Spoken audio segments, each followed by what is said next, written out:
Hello, fellow wanderers. Today we're heading about 35 miles west of downtown Chicago to Geneva, Illinois. Geneva has quite the history. It all started back in the 1830s when the first settlers arrived, led by Daniel Shaw Haight. He eventually sold his claims to James and Charity Harrington in 1835, who played a big role in shaping the town. Thanks to local connections with Colonel Richard Hamilton, Geneva became the county seat in 1836, and a year later the town was officially planned out and named Geneva, possibly inspired by Geneva, New York. Before settling on Geneva, though, the area went by names like LaFox, Big Spring, and Harrington's Ford. Early on, they built important community structures like a courthouse and jail. And in 1867, Geneva was formally incorporated as a village. Its location on the Fox River was key to its growth, offering economic opportunities galore. As we go along this tour, we'll learn about some of the more important buildings, people, and events that have made Geneva quite historic. Our first stop here is the old Kane County Courthouse. In March of 1890, the original Kane County Courthouse in Geneva burned, and this formidable building was erected in its place. Across the street is the Geneva History Museum. I do have a video on that. Make sure to look in the description and the link for that video to learn a little bit more about the history of Geneva itself.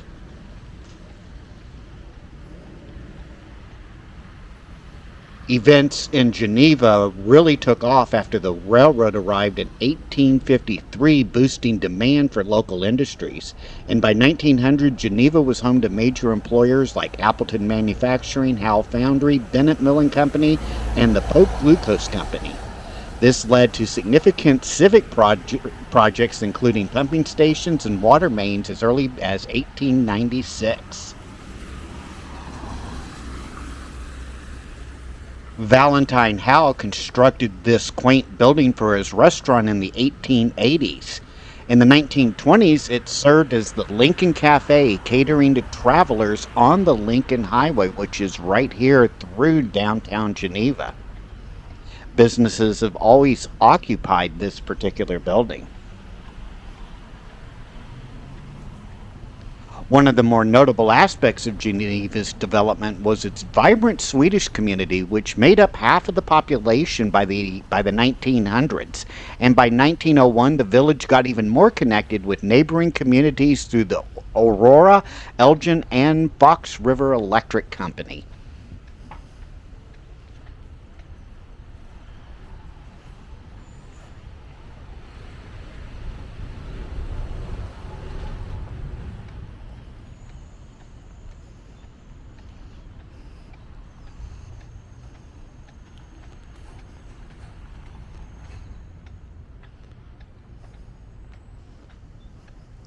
Built in 1843, this Unitarian church is the oldest church building in Geneva, and it's actually the first Unitarian church west of New York State. The stained glass windows and pews inside the church were purchased from a church building that burned in the 1871 Chicago fire.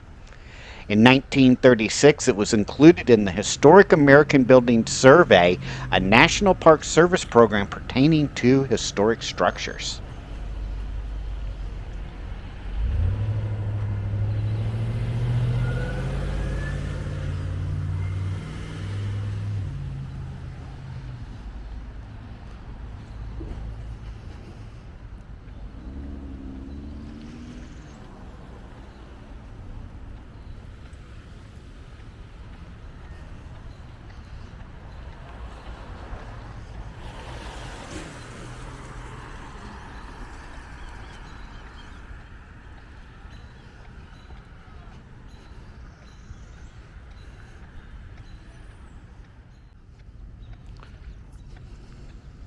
As early as the 1870s, citizens of Geneva started a lending library and rented rooms around the town.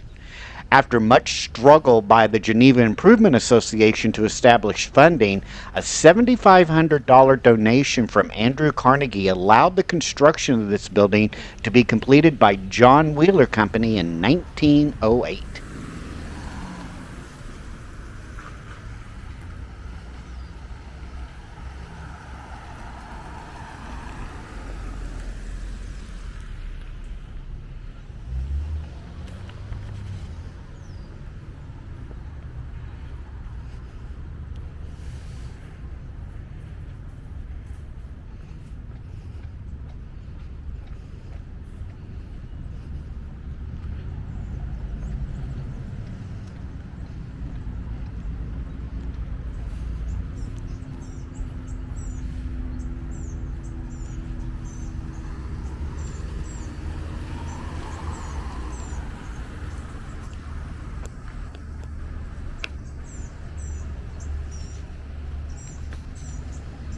On April 10th, 1912, Geneva's original city hall was gutted by flames.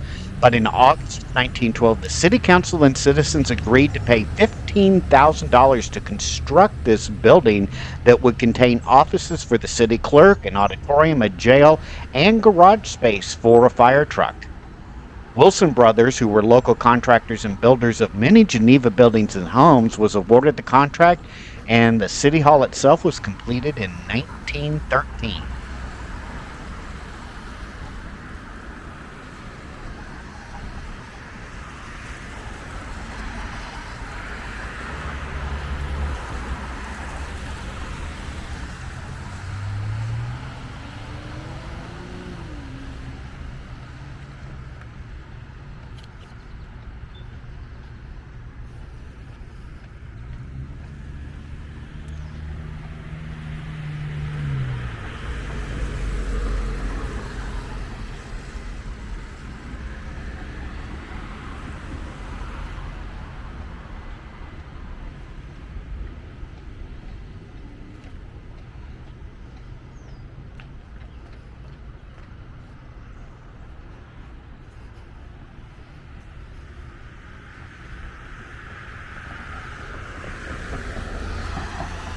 The building that we see in front of us was built in 1917 for the Chicago Telephone Company to serve the nearly 2,000 subscribers in Geneva, Batavia, and St. Charles area. At one time, 24 women were employed as operators inside this building, connecting calls around the Chicago area and beyond.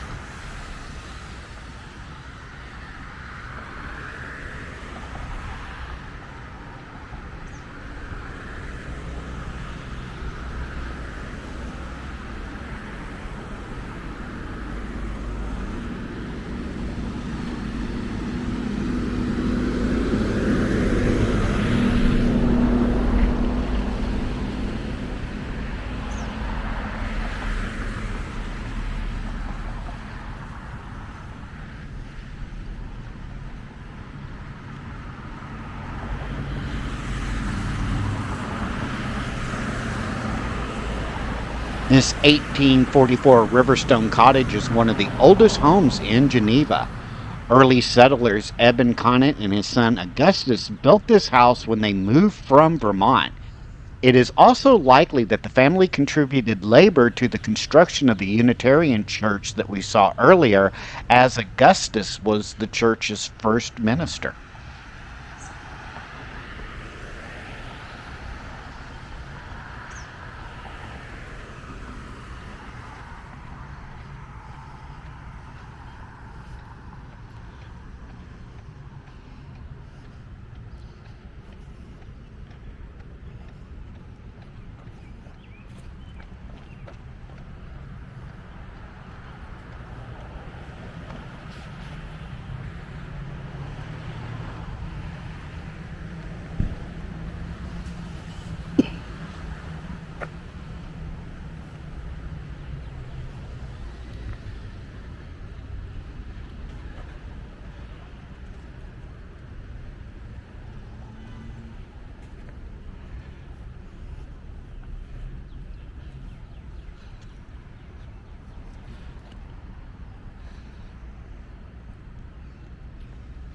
This Greek revival home was built in 1852 for Isaac Grant Wilson, a lawyer, distinguished judge, and the only son of one of Batavia's founders, Judge Wilson, and his wife Caroline.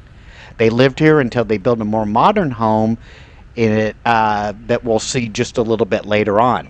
Actually, this building remained a private home until the 1940s when it was converted to a nursing home with the two-story wing added. Since 1976, it has been used, though, as professional office space.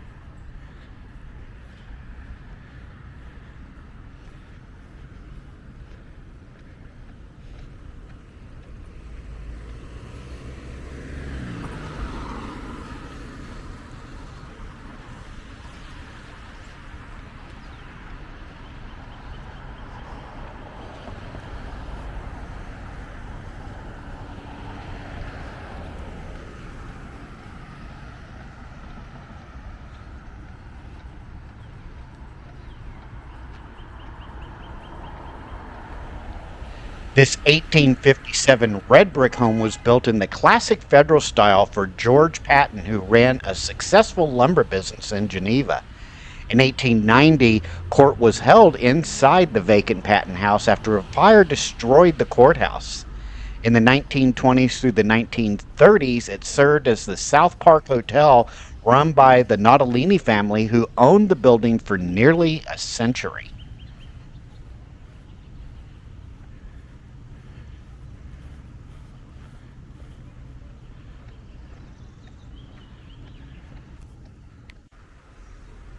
This small home was originally part of a house that was built in 1854 that had a foundation with walls that were 18 inches thick. Much was added to the structure by families, and it was later sold to the Unitarian Church for their parsonage. Since the 1970s, it's been a private residence. This home that we see here is an original two-story house built in 1853, but had additions made to the north, south, and rear of the building by 1867. It's known as Lilac Lodge for its beautiful hedges, and it was purchased in 1871 by Julius Alexander, who was notable for his blacksmith shop on the Fox River, which would later become the Mill Race Inn. The Alexander family lived in this home for over 100 years.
This home that we're seeing in front of us was the home of two prominent families. In 1855, it was sold to Joseph R. Jarvis, who was Commodore in the U.S. Navy and served during the War of 1812. Then in 1892, it was sold to Mary Harrington, widow of James Jr., who was a son of Geneva's founders. He was also a county clerk and a 7-time state assemblyman, as well as being Geneva's first mayor.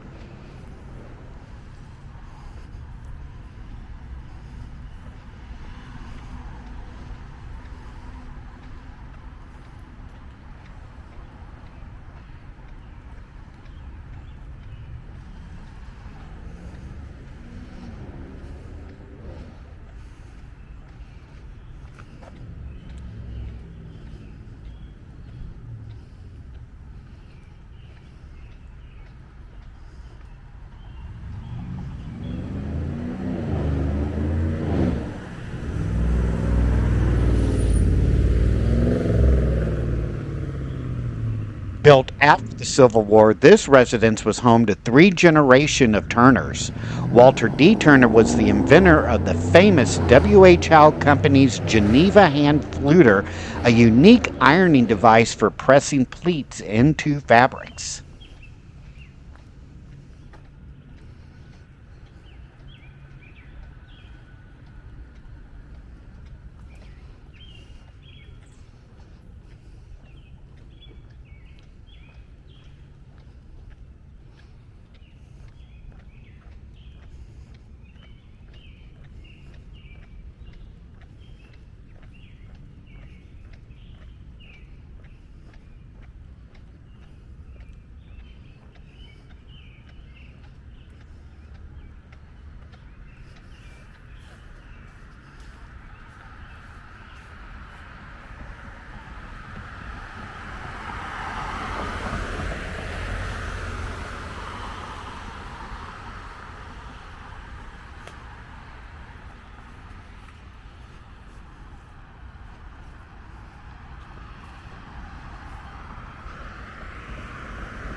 Augustus Harrington built this grand home and outbuildings with the low stone walls circling the property that took up an entire city block in the 1850s.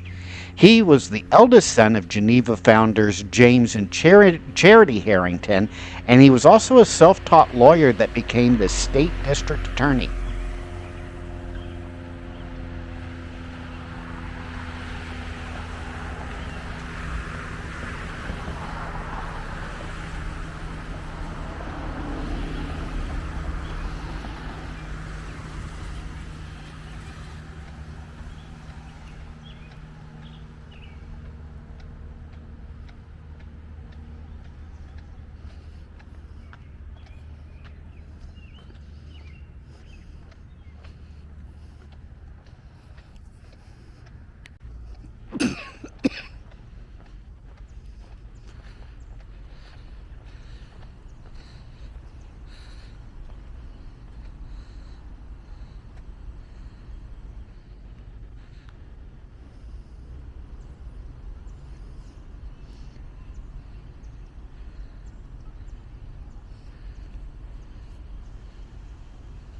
Prominent stove manufacturer Benjamin Dodson built this magnificent house in 1891 with local limestone and prairie rock. He named it Fieldstone. When Colonial Hospital outgrew its location on 3rd Street in the 1920s, wings were added to the Fieldstone and it became Geneva Community Hospital until 1991.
Earlier, we saw another Isaac J. Wilson house, but late in his long and distinguished career, Judge Isaac Wilson built this home in 1878.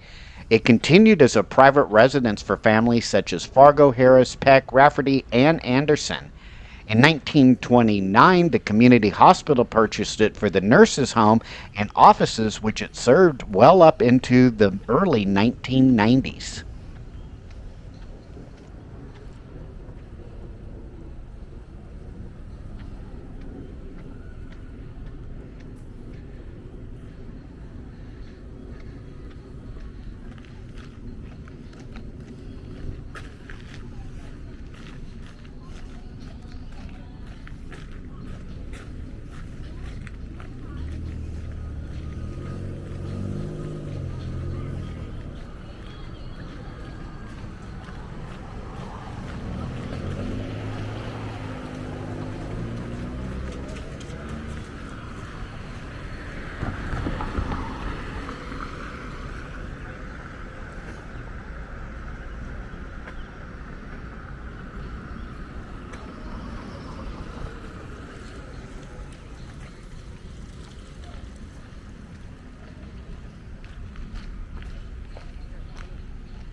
One of the more sought after stops on our tour in Geneva, and one where a lot of visitors go through while visiting this town, is this building called the Little Traveler.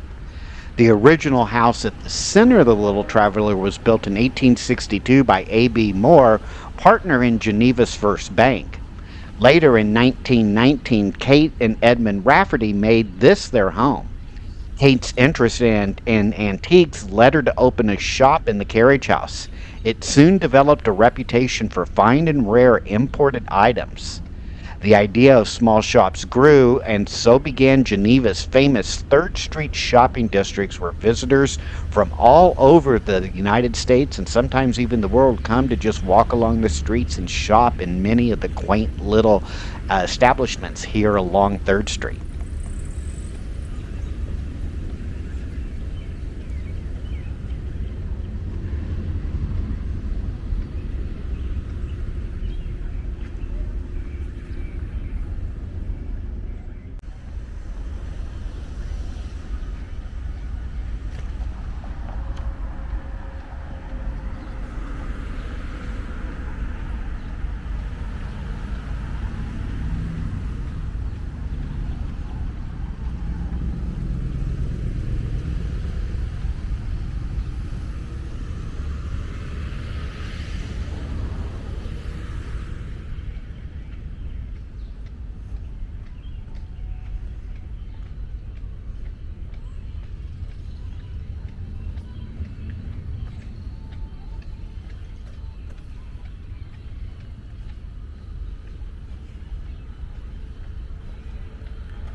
Built in 1869, this building is a rare example of a Gothic Revival style home in Geneva.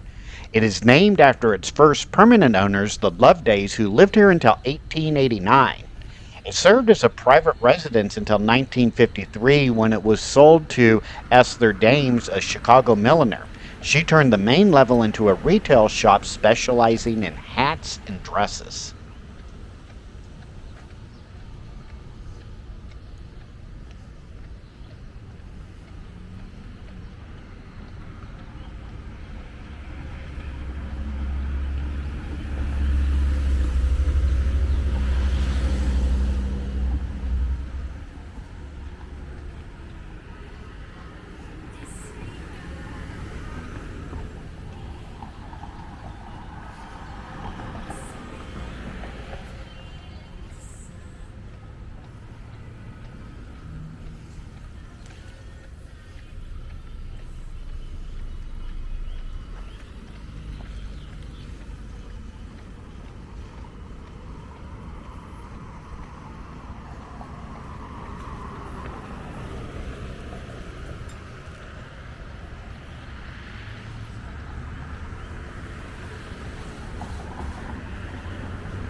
Built in the 1850s for influential attorney C.B. Wells, this building was cited by the Historic Building Survey of 1934 as one of the greatest examples of Greek Revival style.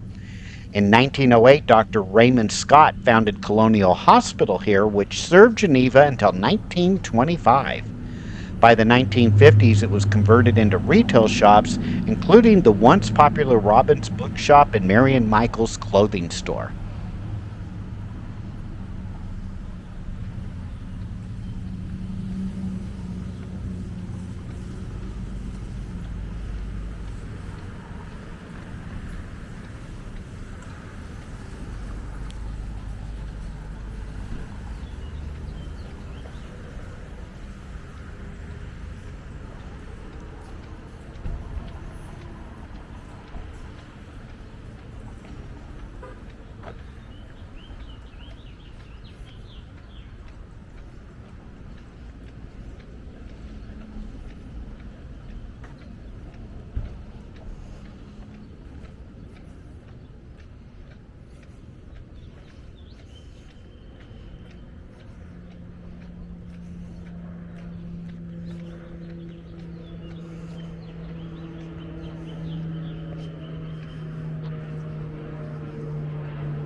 In 1836, Geneva's first settlers, Charity and James Harrington, held the community's first Episcopal services in their log cabin.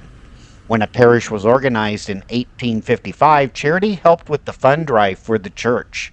It was built in 1868 of native limestone and designed at the height of Gothic Revival popularity.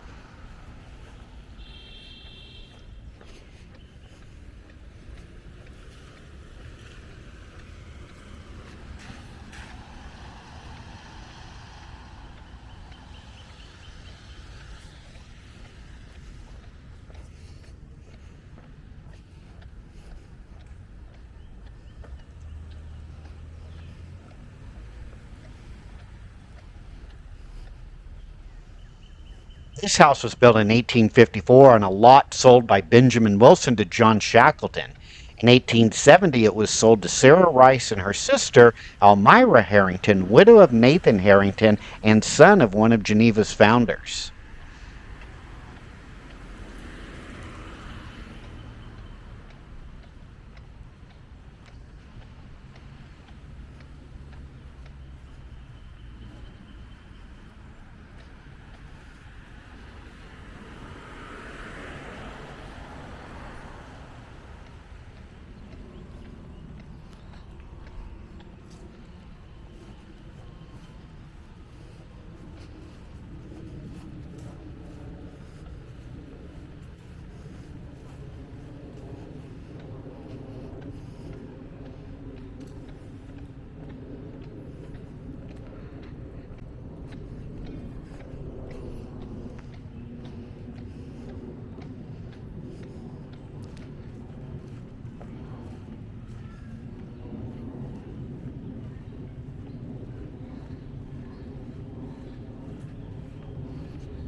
This distinctive house was built for Joel Niles Wheeler and his wife Frances Baker Wheeler. It was constructed around 1909. Both were active in social movements supporting suffrage for women and prohibition. For many years, Mr. Wheeler was the editor of the Patrol, a prohibitionist newspaper published in Geneva.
Enjoyed wandering around Geneva, Illinois, and learning a little bit about the history and people that make up this great community.